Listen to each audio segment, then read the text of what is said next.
HDD hard disk တွေကို PS2 game တွေထည့်ပြီးတော့ PS2 game set နဲ့ join ပြီးတော့စော့ကျင်နေဆိုပြီးဘလို့တယောက်ကသူ့ရဲ့ game set ကလေးကိုကျွန်တော်စီအနံသွားတယ်အဲ့တော့ကျွန်တော်လည်းကြုံတော့ကြုံကြိုက်လေး video content လေးတစ်ခုဖန်တီးပြပါတယ်ဒီ video ထဲမှာဆိုရင်တော့ PS2 game တွေကို hard disk တွေကိုဘလို့ထည့်ရမလဲထည့်တဲ့အခါမှာဆိုရင် 4GB အောက် game တွေဆိုရင်ဘလို့ထည့်မလဲ 4GB အထက် game တွေဆိုရင်ဘလို့ထည့်မလဲဆိုတာကိုအသေးစိတ်ပြောပြပေးတော့မှာဖြစ်ပါတယ်ဒါကတော့ဒီ bro ပေးခဲ့တဲ့ hard disk ကလေးဖြစ်ပါတယ် storage အနေနဲ့က 900GB တောင်ရှိတယ်ပထမအချက်အနေနဲ့ဒီ hard disk ကိုကျွန်တော်တို့ကွန်ပျူတာမှာထိုးပြီးသွားရင် format ချပေးရမယ် hard disk ကိုကျွန်တော်တို့ကွန်ပျူတာနဲ့ join မယ်ကွန်ပျူတာရဲ့အရှိ USB အပေါက်မှာလည်းထိုးလို့ရတယ်လို့အရှိပေါက် USB မကောင်းတဲ့ကွန်ပျူတာတွေဆိုရင်ကျွန်တော်တို့အနောက်ပေါက်မှာထိုးလို့ရပါတယ်ပြီးရင် my ကွန်ပျူတာကိုဖွင့်လိုက်မယ်အဲ့ဒီမှာကိုထိုးလိုက်တဲ့ hard disk ကပေါ်လာလိမ့်မယ်ဒီမှာဆိုရင် hard disk ရဲ့ name က H ဆိုပြီးပေါ်မယ်ဒီ hard disk ကိုကျွန်တော်တို့ right click property နှိပ်ပြီးတော့ format စစ်ကြည့်မယ်ဒီမှာ anti-fs format ဖြစ်နေတယ် PS2 game တွင်မဲ့ hard disk က FAT32 ဖြစ်ရပါမယ်ဒါဆိုတော့ဒီ anti-fs format ကိုကျွန်တော်တို့ FAT32 format ပြောင်းဖို့အတွက် format ချပေးရပါမယ်အဲ့ဒီ H hard disk လေးကို format ချပေးမယ်အဲ့တော့အဲ့ဒီ H hard disk လေးကို right click နှိပ်မယ်ပြီးရင် format ကိုနှိပ်လိုက်ပါမယ်ဒီမှာဆိုရင်တော့ system format က anti-fs ဖြစ်နေတယ်ကျွန်တော်တို့ format ချမယ် FAT32 format ကဒီမှာမပေါ်ဘူးမပေါ်တဲ့အတွက် FAT32 format ချဖို့အတွက် software အကူအညီထပ်လိုအပ်ပါတယ်အခုပြထားတဲ့ software လေးကတော့ FAT32 format ချတဲ့ software လေးတစ်မျိုးဖြစ်ပါတယ်ဒီ software တွေကိုဝင်လိုက်မယ်ပြီးရင်အပေါ်ဆုံးမှာကျွန်တော်တို့ format ချခြင်းနဲ့ disk name ကိုရွေးပေးရပါမယ်အဲ့တော့ကျွန်တော်တို့ format ချမယ် disk name ကအခုန H ဆိုတဲ့နာမည်ပေါ့နော်အဲ့ဒီကောင်လေးကိုရွေးပေးလိုက်မယ်ကျန်တာကိုဒီတိုင်းထားပြီးတော့ start ကိုနှိပ်လိုက်မယ်ဒါဆိုရင်တော့ကိုယ့်ရဲ့ hard disk ကို FAT32 format ကို auto ချပေးသွားမယ်ပြီးရင်တော့ကျွန်တော်တို့ close ကိုနှိပ်ပြီးပိတ်လိုက်မယ်ပြီးရင်ကျွန်တော်တို့ထုံးစံအတိုင်း my computer ထဲကိုတွားပြီးတော့ကျွန်တော်တို့ရဲ့ hard disk ရဲ့ format ကိုပြန်ပြီးတော့တွားစစ်မယ် hard disk ကို right click property နှိပ်ပြီးတော့စစ်ကြည့်လိုက်တဲ့အခါမှာဆိုရင်အခုနလို anti-fs မဟုတ်တော့ဘဲနဲ့ FAT32 format ပြောင်းသွားပါပြီဒါဆိုတော့ပထမတစ်ဆင့်ပြီးသွားပါပြီဒါဆိုတော့ကျွန်တော်တို့ဒီ hard disk ကို PS2 game တွေစပြီးတော့ထည့်လို့ရပါပြီကျွန်တော်မှာ PS2 ISO game file တွေကိုတင်ထားတဲ့ hard disk တက်ရှိတယ်အဲ့ဒီ hard disk တွေကနေပြီးတော့ကျွန်တော်ကအခုနက PS2 game တွင်မဲ့ hard disk တွေကို file ရွှေ့မှာဖြစ်ပါတယ်အဲ့တော့ဒီ hard disk ကလေးကိုကျွန်တော်တို့ကွန်ပျူတာမှာအခုနလိုတွား join လိုက်ပါမယ်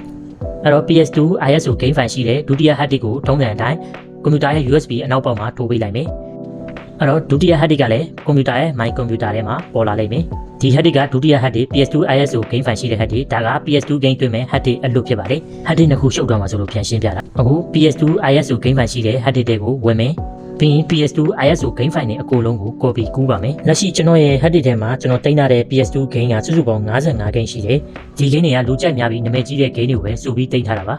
ဂိမ်းတွေကိုအကုန်လုံးကူးလို့မရသေးဘူးဂိမ်းအရွယ်စားကိုအပိုင်းနှစ်ပိုင်းခွဲပါမယ်အပေါ်နာက size ဆိုတဲ့စာရဲ့ဘေးနာအောက်များလေးကိုနှိပ်လိုက်ရင်ဒီလိုအကွက်ကလေးတွေတက်ပြီးပေါ်လာမယ်အဲ့ဒီမှာ 1GB နဲ့ 4GB အတွင်းထဲမှာရှိတဲ့ file size တီးတက်ကိုပဲရွေးချယ်မယ်အဲ့ဒီမှာ HUGE ဆိုတဲ့စာတန်းလေးကိုနှိပ်လိုက်မယ်ဒါဆိုတော့အများဆုံး 4GB ပဲရှိတဲ့ file တွေတီးတက်ကိုတွေ့ရပါမယ်စုစုပေါင်း55ခုကနေ34ခုဖြစ်သွားပါပြီအဲ့ဒီ34ခုလုံးကိုကျွန်တော် copy ဆွဲပြီးတော့အခုန PS2 game တွင်းမဲ့ hard disk တွေကိုတွားပြီးတော့ကူးထည့်ပါမယ်game ကိုမကူးထည့်ခင်မှာအဲ့ဒီ game တွင်မဲ့ hard disk ထဲမှာ folder တစ်ခုစောက်ပေးရမယ်အဲ့တော့ကျွန်တော်တို့ new folder တစ်ခုစောက်လိုက်ပါမယ်အဲ့ဒီ new folder ကို rename ပြောင်းပေးရမှာမယ်အဲ့ဒီ rename က DVD ဆိုတဲ့ rename လေးကိုပြောင်းပေးရမှာဖြစ်ပါတယ်အဲ့ဒီ DVD folder ထဲမှာပဲ 4GB အတွင်းထဲမှာရှိတဲ့ PS2 ISO game file တွေကိုတိုက်ရိုက်ထည့်ပြီးတော့တွင်းလို့ရပါတယ်ခင်ဗျအဲ့တော့ 4GB file size ရှိတဲ့ PS2 game မှန်သမျှကဒီနီလန်အတန်းအလွယ်တကူတွင်းလို့ရပါတယ်ခင်ဗျဒါကတော့ hard disk တွေကို PS2 game တွေတွဲပြီးွားရင်စမ်းဖို့အတွက် customer တယောက်ကထားထားတဲ့ PS2 game set တွေပါ hard disk တွေ USB stick တွေထိုးဖို့အတွက် USB နှစ်ပေါက်ဒါက game တွင်းထားတဲ့ hard disk အပေါ်နှစ်ပေါက်က memory card ထိုးတဲ့အပေါက်နှစ်ပေါက်ပါဒါက software ထည့်ထားတဲ့ memory card ပါ game တွင်းထားတဲ့ hard disk ကို USB ပေါက်မှာထိုးမယ် hard disk တွေက data တွေကို PS2 game set ကတတ်မဖတ်ပါဘူးဒါကြောင့်မလို့ software ထည့်ထားတဲ့ memory card တကယ်လိုအပ်ပါတယ်ဒီ card ထဲက software က hard disk တွေက data တွေဖတ်အောင်ကူညီပေးပါတယ်ဒါအပြင် game တွေစီးတဲ့နေရာမှာလည်းသုံးလို့ရပါတယ်PS2 game set ကို power စဖွင့်မယ်ဒီလိုမျိုး matrix ပေါ်တဲ့ set တွေတော်တော်များများကအခုန software ကတ်ကိုတန်းဖတ်ပါတယ်ဒါပေမဲ့တချို့ set တွေကတန်းမဖတ်ဘူးဒီလိုမျိုးကြီးပေါ်လာတယ်ဒါဆိုရင် software ဖတ်အောင်ဘယ်လိုလုပ်ရမလဲအခုပြပေးမယ်စက်ကြည့်အောင် PS2 game ခလုတ်ကိုစပြီးကြိုက်မယ်ပြီးရင် game ခလုတ်က H ကိုနှိပ်ပြီးတော့ browser ထဲကိုဝင်လိုက်ရင် PS2 memory card ပုံတွေကိုတွေ့ရမယ်အဲ့ထဲကို H နဲ့ဝင်လိုက်ရင်ဒီ card ထဲမှာရှိတဲ့ data တွေကိုတွေ့နိုင်ပါတယ်ဒီ card ထဲမှာဆို software ပုံတွေကိုတွေ့ရပါမယ်ဒီ software လေးကကျွန်တော်ခုနကပြောလို့ hard disk တွေ memory stick တွေကို PS2 game set ကဖတ်အောင်ကူညီပေးတဲ့ software တွေပဲဖြစ်ပါတယ်ဒီကိုရောက်ပြီဆိုတာနဲ့ O ဇက်တိုက်နှိပ်ပေးလိုက်ပါမယ်ဒါဆိုတော့ကျွန်တော်တို့ open PS2 လောက်တာရဲ့ဒီ menu ကိုရောက်သွားပြီ O နှိပ်ပြီးဝင်နိုင်မယ်ပြီးသွားပြီဆိုတော့ open PS2 လောက်တာဆိုတဲ့ ခေါင်းစဉ်လေးပေါ်လာပြီးခဏစောင့်မယ်ပြီးရင်ဒီလိုစာတန်းလေးတွေအများကြီးပေါ်လာရင် game PS2 game ခလုတ်က stack ခလုတ်ကိုနှိပ်လိုက်တာနဲ့ hard disk ထဲမှာရှိတဲ့ game တွေကိုမြင်ရပါပြီကိုကြိုက်တဲ့ game ကို H ကိုနှိပ်ပြီးတော့ဆိုဝင်ပြီးတော့ဆော့လို့ရပါပြီခင်ဗျာအခုမြင်ရတဲ့ game တွေက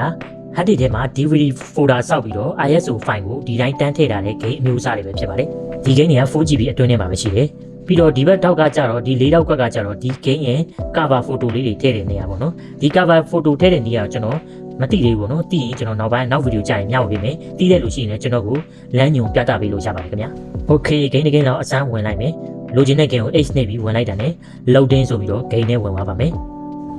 game နဲ့ရောက်သွားပြီဆိုရင်ဒီ software ကတ်လေးကိုဖြုတ်ထားတာပိုကောင်းတယ်ပေါ့နော်ဘာလို့လဲဆိုတော့ game တွေစီးလိုက်တဲ့အခါမှာဒီ software ကတ်တွေမှာ memory ပြည့်ပြီးတော့ software error တက်မှာဆိုလို့ပါဒီ memory ကတ်လေးကိုဖြုတ်ပေးလိုက်မယ်တခြားတော့ memory ကတ်တွေရှိရင်တခြား memory ကတ်နဲ့ game တွေဆော့ပြီးတော့စိတ်ပို့ပြီးတော့ကောင်းပါတယ်ခင်ဗျ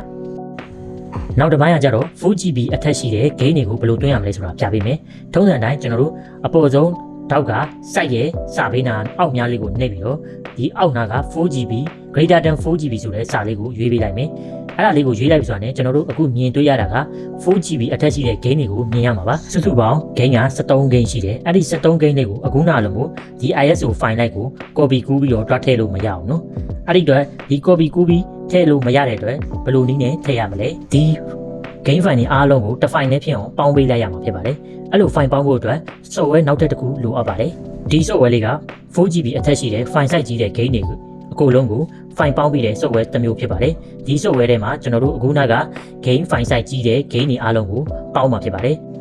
အဲ့တော့အခုနက 4GB အထက်ရှိတဲ့ PS2 game file တွေကိုဒီထဲကို software တွေကိုတန်းပြီးပြစ်ထည့်လို့မရအောင်အဲ့ဒီအတွက်ဒီ software ကနေဘယ်လိုထည့်မလဲဆိုရင်ပြပေးမယ်ညီညာဘက်တောက်က file လေးကိုနှိပ်လိုက်ပါမယ်အဲ့ဒီမှာ create game from ISO ဆိုတဲ့စာလေးကိုနှိပ်လိုက်ရင်အခုလိုမျိုးနှစ်ပိုင်းပေါ်လာမယ်ဘယ်ဘက်အချမ်းကကြတော့ game file ရှိရနေရာကို location ထောက်တာဖြစ်ပြီးတော့ညာဘက်အချမ်းကကြတော့ game file ထည့်မယ်နေရာကို location ထောက်တာဖြစ်ပါတယ်ဒီ software ထဲမှာဆိုရင်ကျွန်တော်တို့ထည့်ခြင်းတဲ့ game ကိုတစ်ခုချင်းပြန်ပြီးတော့ရွေးပေးရမယ်အောက်က box လေးထဲမှာကိုလိုချင်တဲ့ game ကို selection ထောက်ပေးလိုက်မယ်ညာဘက်အချမ်းကကြတော့ game တွင်းမဲ့ location ကိုထောက်ပေးရတာဖြစ်ပါတယ်ပြီး location ထောက်တဲ့ဘေးနားမှာ CD DVD auto တုံးခုရှိတယ်အဲ့ဒီမှာ auto ပဲရွေးပေးလိုက်မယ်ပြီးရင်ကျွန်တော်တို့အောက်က create ကိုနှိပ်လိုက်မယ်အဲ့ဒီမှာအပြာရောင်တန်းနှစ်တန်းလုံးပြည့်သွားတဲ့အထိစောက်ပေးရမယ် game အရွယ်အစားနဲ့အရွယ်အတွက်ပုံမူတည်ပြီးတော့အချိန်ကအပြောင်းလဲရှိနိုင်ပါတယ်နှစ်တန်းလုံးပြည့်သွားပြီဆိုတော့ close ကိုနှိပ်လိုက်မယ်ပြီးရင် my computer ထဲကိုတွားပြီးတော့ game တွင်းထားတဲ့ hard disk ထဲမှာပြန်ပြီးတော့ file တွေတွက်စစ်ကြည့်မယ်ဟုတ်ပြီအခုမြင်တွေ့နေရတဲ့ file တွေအများကြီးရကြတော့အခုနက PS2 game ISO file 73ခုကို file ပေါင်းပြီးတော့ထွက်လာတဲ့ file တွေဖြစ်ပါတယ် DVD folder တွေက file တွေကကြတော့ 4K အတွင်းထဲမှာရှိတဲ့ PS2 game ISO file တွေဖြစ်ပြီးတော့ဒီအပြင်ရ file တွေကကြတော့ 4K အထက် game file အကြီးတွေကို file ပေါင်းထားတဲ့ file တွေပဲဖြစ်ပါတယ် Okay ဟတ်တဲ့ game တွေထည့်ပြီးသွားပြီဆိုရင်ဒီပေါင်းထားတဲ့ file တွေကအလုပ်ဖြစ်မဖြစ်တွားပြီးတော့စစ်ကြည့်ရအောင်အဲ့တော့ Open PS2 loader နဲ့အခုနကလိုဖွင့်မယ်ပြီးရင်ဒီ game list ထဲမှာကျွန်တော်တို့အခုနက 4GB အထက် game တွေပေါ်ရဲ့လား file ပေါင်းထားတာအလုပ်ဖြစ်ရဲ့လားကြည့်ရအောင်ဒီမှာ hard disk ထဲမှာဆိုကျွန်တော် God of War 2ဆိုတော့ 8GB ကျော်တောင်ရှိတယ်နော်အဲ့ဒီ 8GB ကျော်ကိုအခုနကကျွန်တော် file ပေါင်းထားတယ်နော်အဲ့ဒါကိုကျွန်တော်အခုနက PS2 game set ထဲမှာတွက်ကြည့်အောင်ဒါဆိုပေါ်တယ် H နှိပ်လိုက်ပြီးတော့ game နဲ့ဝင်လို့ရတယ်ဒါဆိုရင်အဆင်ပြေပါပြီဒါကတော့ hard disk ထဲမှာ PS2 game တွင်းနီးလည်နှမျိုးပဲဖြစ်ပါတယ်PS2 game တွင်းကျင်တဲ့သူတွေဆိုရင်အခုလိုမျိုး game set နဲ့ hard disk နဲ့တခါတည်းယူလာပြီးရင် game တွင်းပေးပါတယ် game set ကတော့လောလောဆယ်မှာမရောင်းသေးပါဘူးရောင်းပြီးရင် line ပေါ်တင်ပြီးတော့ကြီးညာပေးပါမယ်